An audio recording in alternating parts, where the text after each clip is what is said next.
Do your research, because like we were just having this conversation. I don't have a lot of contact with the Asian community, and when we talk about Asian community, that's a ton of countries.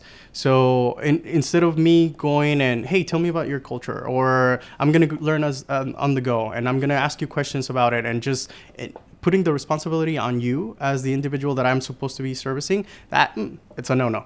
So in order, like, I just came back from Japan because I wanted to get in touch with that culture. I know that I could read a lot, but being immersed in that culture, that's a whole different level. So obviously not telling people go and travel to the country.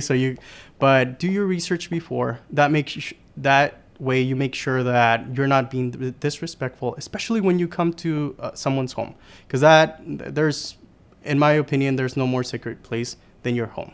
And if you're inviting someone into your home, then you should make sure that you're as respectful as you can be.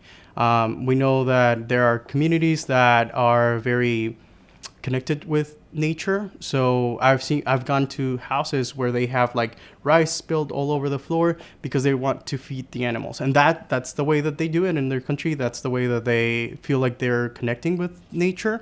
So you should not be coming and, for example, like a social service and be like, oh, that's not cleaning standards for this country. Like, okay, well, you do have to understand the cultural nuances of their religion or their beliefs and stuff like that. So doing your research prior to attending to or speaking with those communities, understanding that just because there's a language that's spoken by many countries, we're not all the same.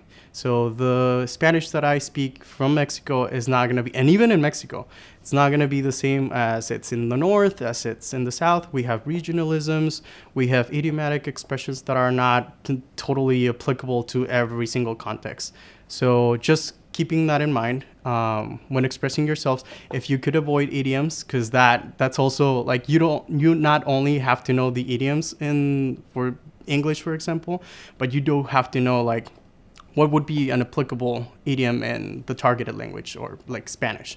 Or instead of using an idiom, if you can't find it, like making sure that you understand the meaning so you can convey the meaning to the individual. So if you can avoid idioms in general, that's amazing. Always a best practice.